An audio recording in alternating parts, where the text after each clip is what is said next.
Elle pensait être une manipulatrice de génie. Elle ne savait pas qu'elle dansait dans la paume de sa main depuis le tout début. Camille et Thomas s'aimaient. Enfin, c'est ce que tout le monde croyait. Leur mariage était prévu dans un mois. Un événement fastueux, préparé dans les moindres détails. Mais Camille s'ennuyait. Thomas, architecte brillant, était souvent en déplacement. Pour combler le vide, elle recommença à discuter avec un vieil ami, Lucas. Les messages, innocents au début, devinrent plus personnels, plus intimes. Thomas est encore en voyage pour la semaine, je me sens si seul, lui avoua-t-elle un soir par message. Lucas fut compréhensif, trop compréhensif. Si tu veux parler, je suis là. On pourrait même dîner, ça te changerait les idées. Camille hésita, puis se dit que c'était inoffensif. Elle partit sans en informer Thomas. Le dîner fut magique. Lucas était attentionné. Drôle, tout ce que Thomas n'était plus. Ils rirent, parlèrent pendant des heures. Le vin coula à flot. On devrait peut-être s'arrêter là, dit Camille, un peu ivre. J'ai pris une chambre d'hôtel juste au-dessus, au cas où, juste pour finir cette bouteille tranquille, répondit Lucas avec un sourire. Camille savait que c'était une erreur, mais elle monta. Ils ne finirent pas que la bouteille. Cette nuit-là, Camille trahit la confiance de Thomas en couchant avec cet ami. Au petit matin, rongée par la culpabilité, elle se précipita chez elle avant le retour de son fiancé. « Comment s'est passé ton voyage ?» demanda-t-elle à Thomas en l'embrassant, essayant de paraître normal. « Épuisant mais passionnant » répondit Thomas en la serrant dans ses bras. Rien, dans son attitude, ne trahissait la moindre suspicion. Il se mit à être parfait, plus attentionné, plus présent. Il annula même des déplacements pour rester avec elle. Camille, submergée par la culpabilité, fut soulagée par cette attention soudaine. Elle mit ses angoisses sur le compte du stress prénuptial. « Tu es si bon avec moi », lui murmura-t-elle une nuit. « Je t'aime, c'est tout », répondit-il en l'embrassant sur le front, un sourire impassible aux lèvres. Le grand jour arriva. La cérémonie était sublime. Camille, radieuse dans sa robe, regardait Thomas avec un mélange d'amour et de remords.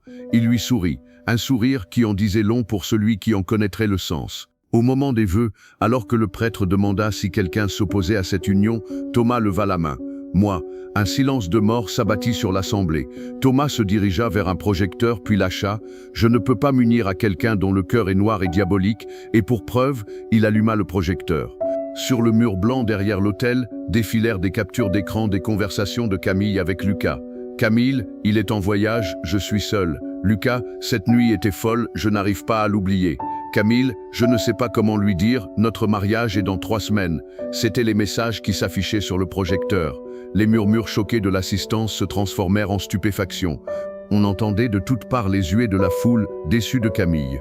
Thomas, étant un architecte de renom, ne pouvait se marier avec n'importe quelle femme. Il lui fallait une femme fidèle, dont il était sûr de la loyauté. Et pour en être sûr, un mois en arrière, avant de partir en voyage, Thomas avait pris soin de scanner le WhatsApp de sa partenaire et surtout de contacter un de leurs anciens amis nommé Lucas afin de tester la fidélité de sa femme. Un homme moins intelligent aurait tout fait sauter après avoir découvert que sa future femme était capable de le tromper, crier, annuler le mariage. Mais pas Thomas. Thomas était stratège. La colère se muait en une froide détermination. Il ne dirait rien, pas encore. Camille, déchirée entre son fiancé parfait et son amant passionné, vivait dans un mensonge permanent qu'elle croyait contrôler. Elle se voyait comme une maîtresse de la duperie, alors qu'elle n'en était que la marionnette. Camille, humiliée devant tous ses proches, comprit qu'elle n'avait jamais été aux commandes. Son libre arbitre n'était qu'une illusion soigneusement construite. Thomas se tourna alors vers elle, le visage triste mais victorieux. « Je sais maintenant qui tu es réellement, tu m'as brisé mais je vais me refaire, et je m'en sortirai grandi. » La vérité était bien pire qu'une simple tromperie. Thomas, expert en psychologie sociale, avait appliqué les principes de la manipulation. 1. Il avait créé un désir ardent chez Camille en rendant Lucas rare et désirable. 2. Il avait utilisé la preuve sociale en faisant de Lucas une validation extérieure. 3. Il avait isolé Camille émotionnellement en étant distant pour mieux la pousser dans les bras d'un autre. À la fin, le mariage fut annulé et tout le monde rentra chez lui. Le soir même, Thomas partit en voyage avec sa nouvelle et vraie fiancée. En effet, Thomas cherchait déjà un moyen d'en finir avec Camille, car il avait découvert qu'elle l'avait déjà trompé par le passé. Ainsi, depuis longtemps, il entretenait en cachette une nouvelle relation et préparait son plan de vengeance. Leçon de vie et conseil de manipulation.